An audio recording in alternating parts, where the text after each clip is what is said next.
everybody, it is me, Jurassic Master, here to say that today we are going to be watching the newest episode of Dinosauria, behind the scenes, making of, sorry, the newest episode of Making of Dinosauria for Hunted by Moonlight. I will not be joined by our lovely friends today. I missed out on the recording session, and that is on me. Some personal things came up, but yeah, I don't like this. What the Anyways, we're going to start the episode. Well, the video. Hello, my name is David, and in this Hello, video David. I'm covering how I created Hunted by Moonlight, the 7th film in my Dinosauria animated series. Yeah. This behind-the-scenes video will cover everything from my initial sketchbook work, my ideas, That how art. I animate, and everything in between, including this big clay sculpture I made of the film's main character. Yeah. The animations may be the final result, but there is so much more that goes into each and every one of these projects. Wow, it's so small. So, let's get started. Look at the dinos.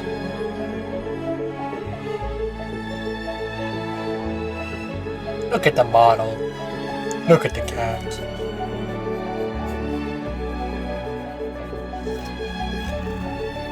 I love this. I love how I made this, like, not paper mache, but like this scrapbook looking thing.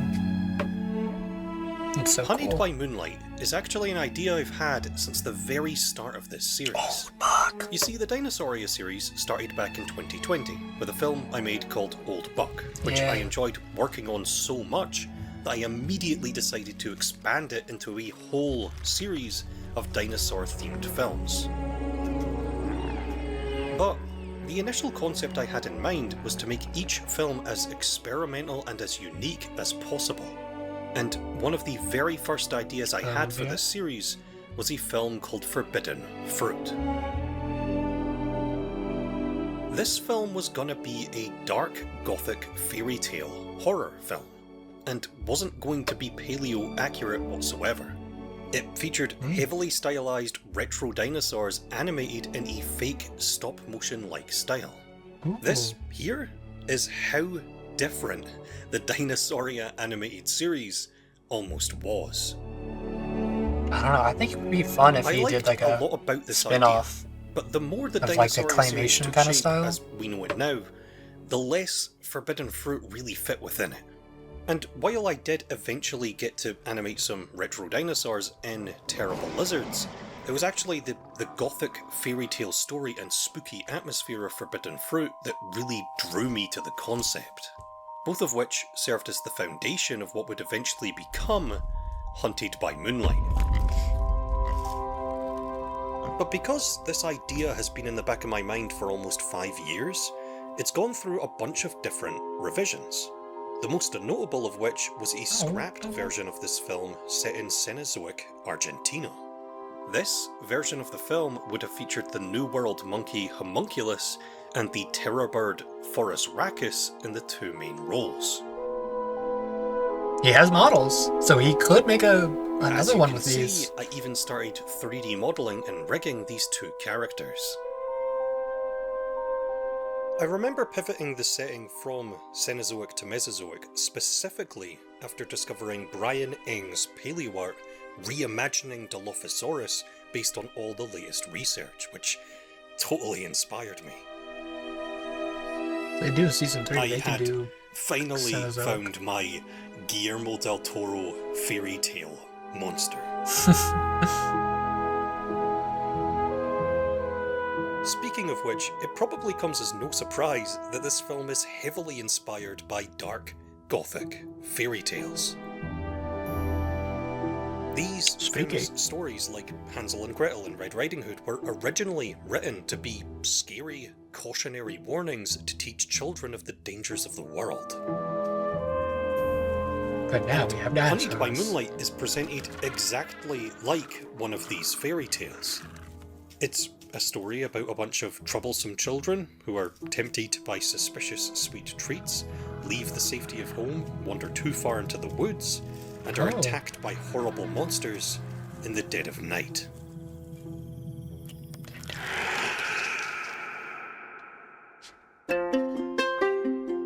Yay, the sculpture! For each of the films I in love my the sculptures. Dinosauria series, I've created large clay sculptures of the star species.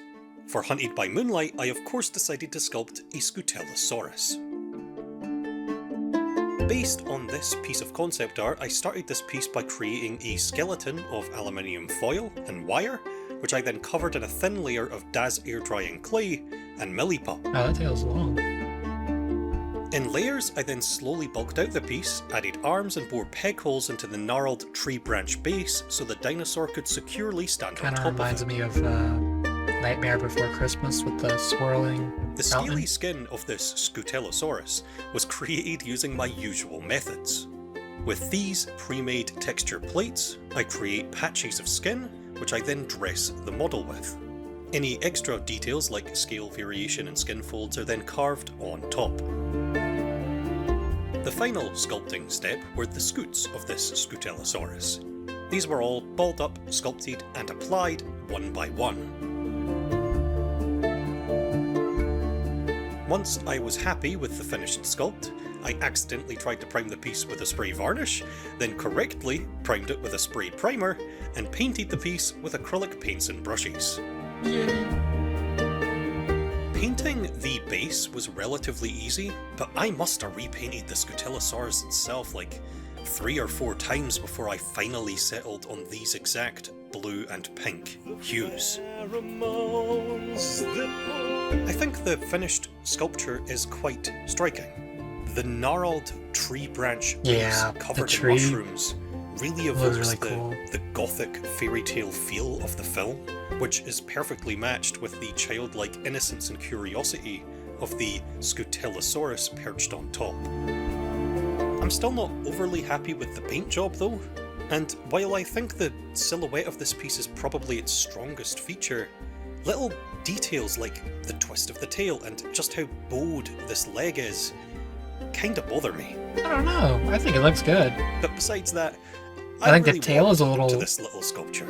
interesting, but I think that makes it unique Here for he is next to the Megalosaurus from my previous film, compared to Terrible his other Lizards. ones. So I don't know. And here he is with the rest of the Dinosauria sculpture family. Yeah.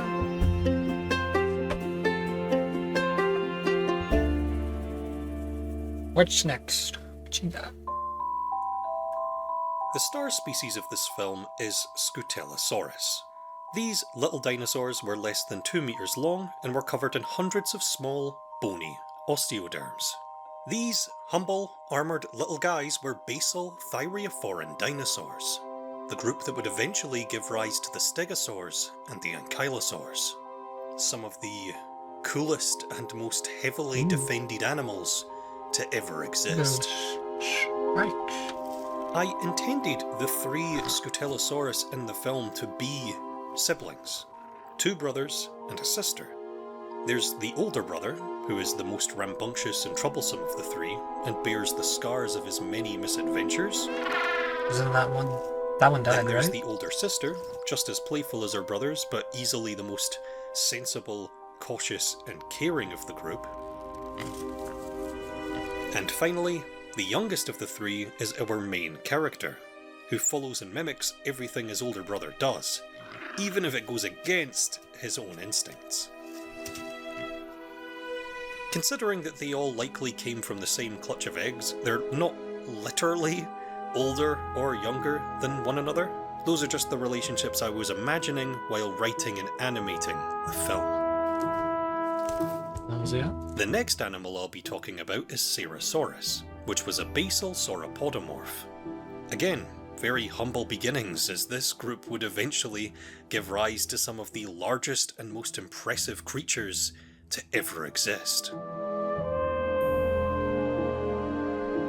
But I like the as you human can models see, that he's added to like for Ceratosaurus was scale actually quite small, size only about 4 comparison. meters long and roughly the height of a human being. And the Dilophosaurus. The third animal I'll be talking about is, of course, Dilophosaurus, a theropod dinosaur that, thanks to Jurassic Park, is known to most people as the little venom-spitting dinosaur with the big frill that kills Wayne Knight. The real animal, of course, lot bigger. wasn't venomous, it didn't have a neck frill, and was also a lot larger than its movie counterpart. As you can see, In life, Dilophosaurus would have totally dwarfed its Jurassic Park co-star, Velociraptor. Oh no. He's gonna eat him.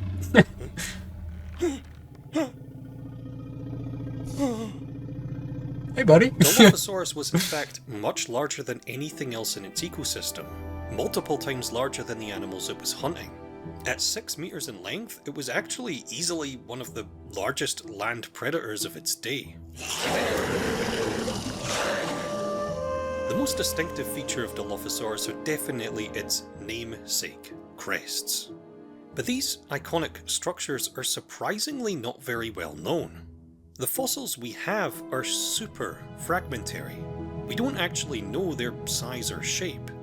In fact, the more I researched, the more surprised I was that I've never seen these crests reconstructed in more extravagant and speculative ways.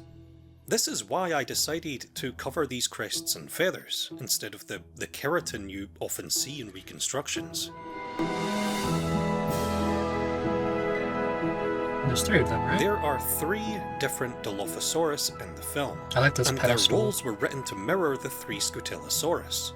We have the largest and the eldest, who is heavily scarred, just like the older brother. We have the second eldest, a female who remains home and out of the action for most of the film, just like the older sister. And finally, the main antagonist, Dilophosaurus, is the youngest, smallest, and least experienced of the 3, mirroring our main love that he's put Scutellosaurus character. lore Both of behind which each one. Finish the film with lesson learning fresh wounds as well.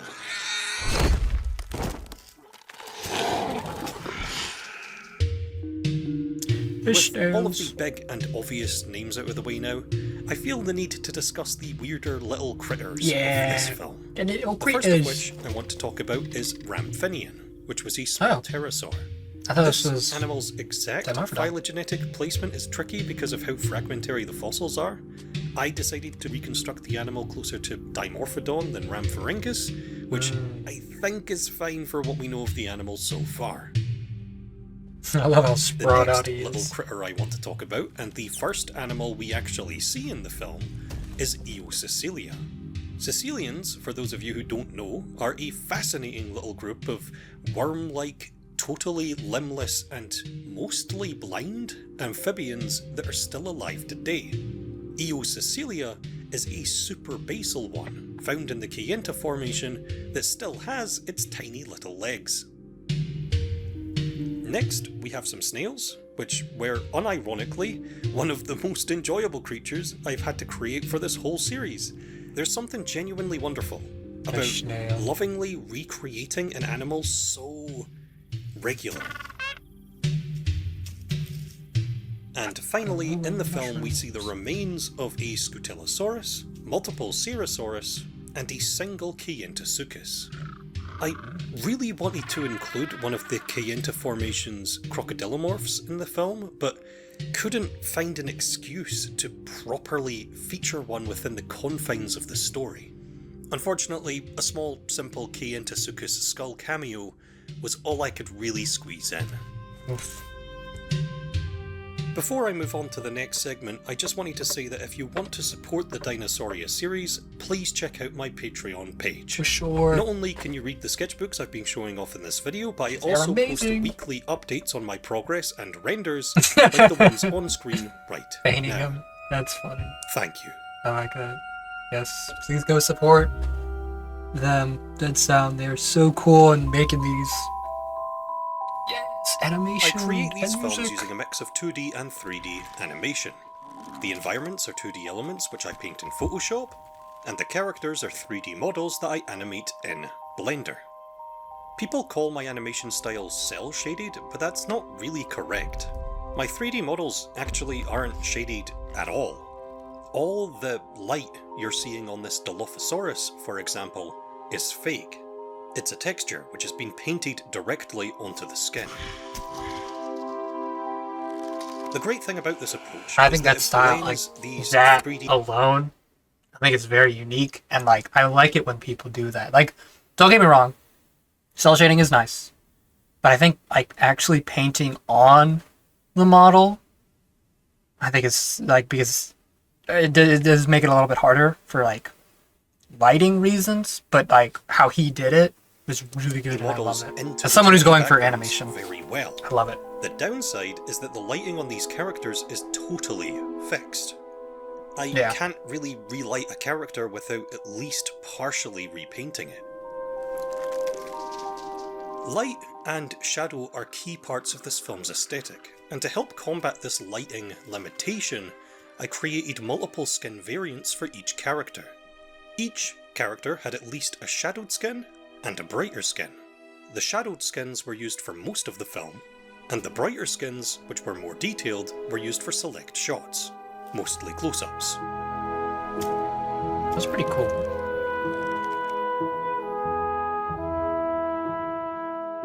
I think the most immediately striking thing about Hunted by Moonlight are its colours. Yeah. I absolutely love playing with strong, heavily stylized, unnatural colours in my films, and the Dinosauria series is no stranger to this. I think that's my favorite part of his art style. But I wanted to take this a little bit further with Hunted by Moonlight, with its use of blues, purples, and pinks. These colours don't just add to the heightened reality fairy tale vibe, they also serve the story. This film is set at night in a spooky forest, and these blues and purples are cold and dark. The brightest parts of each scene are directly illuminated by the titular moonlight.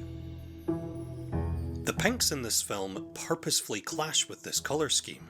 They're a little ugly, they're a little toxic, but it's where your eye is drawn to. I think they look great. These I think pinks you've represent done a perfect anything job. and everything dangerous and alluring in the film.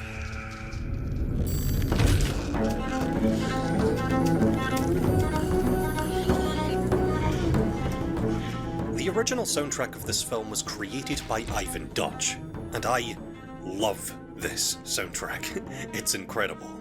Ivan and I immediately agreed on exactly what sound this film should have from the very start. And what he created, I think, is the perfect blend of scary and unnerving, mixed with an utterly essential fairy tale, childlike wonder, innocence, and mischief.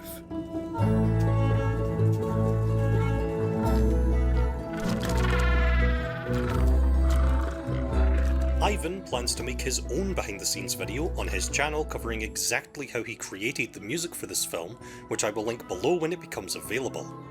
I seriously encourage all of you to check Ivan's music out and support his wonderful work.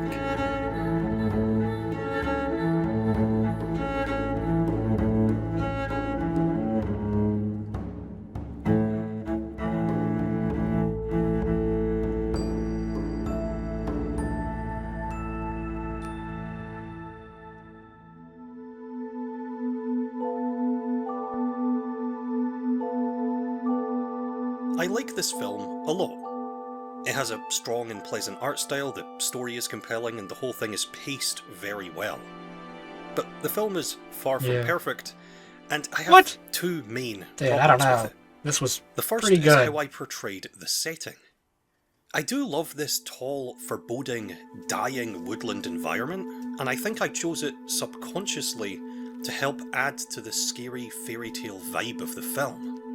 The problem is, this isn't really what the Kayenta Formation would have been like. The film is actually set in a forest oasis in the middle of an arid desert, which you can see for a brief moment at the beginning in this environmental wide shot, but the rest of the film really doesn't portray that well at all, instead looking more like a temperate redwood forest. The second thing that bothers me about this film is my portrayal of the Dilophosaurus.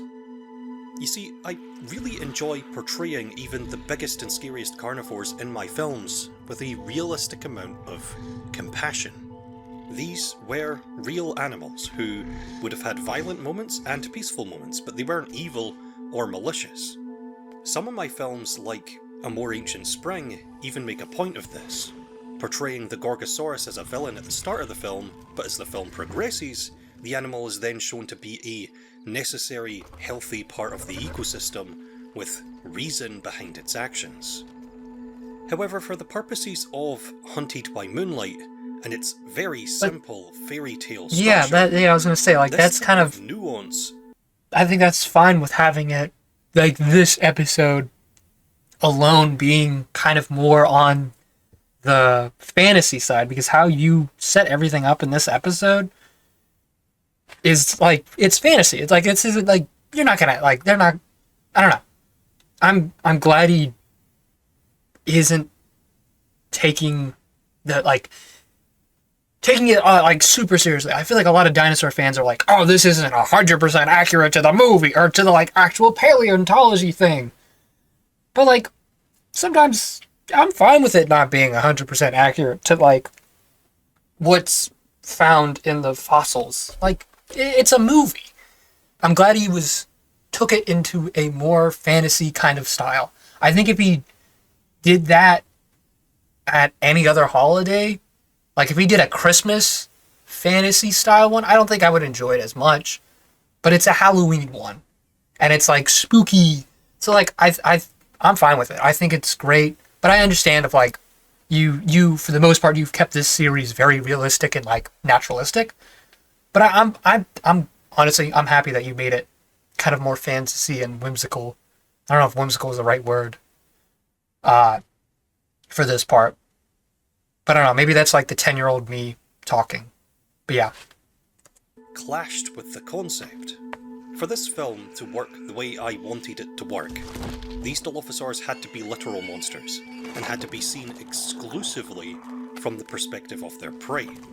Against my better judgment, I kind of had to omit any moment of peace or compassion in these animals for the sake of the story.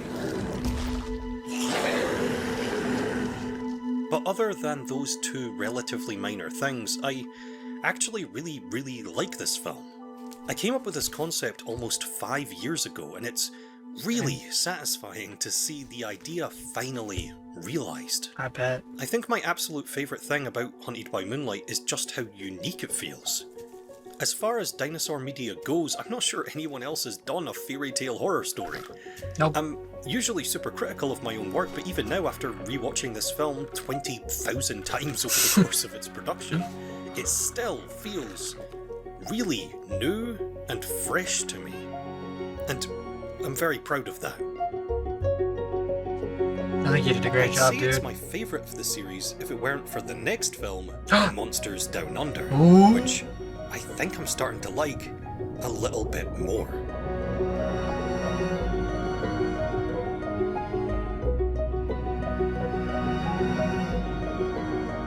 I'm excited. Thank you all so much for watching. If you want to support me or support this series, please check out my Patreon page. Definitely I go post check out his frequent updates and Patreon. renders Oh over my there, like the goodness. ones on screen right now. And for Right. just $5, you can gain early access to my animated short films and even read through all my sketchbook work I've been showing off in this video. I just uploaded the second chunk of my Dinosauria Volume 2 sketchbook, and more will be added as the series goes on. Super special thanks to all my top Patreon supporters scrolling by on screen. Yeah. This was I think this episode has been my favorite one so far of Volume 2. I love the colors, I love the art style, I love how, like, spooky and, like, eerie it is. But yeah, I really did enjoy this episode. This was really cool to see behind the scenes. Just realized he's missing some teeth. Look, right there, he's missing some teeth. Wow. But yeah, I love this series. This series is so cool. It's amazing. I love it. But yeah, I don't know what else to say, but can't wait to see you guys for the next episode, which probably will be coming out in a few months. So, and hopefully, keyword hopefully, I will try and be on time. I know I've been really slacking lately, but yeah. Thank you guys so much for watching. It means so much to me you took the time out of your day to watch this video. Now, remember, the Eiffel Tower and hair bands. Woo!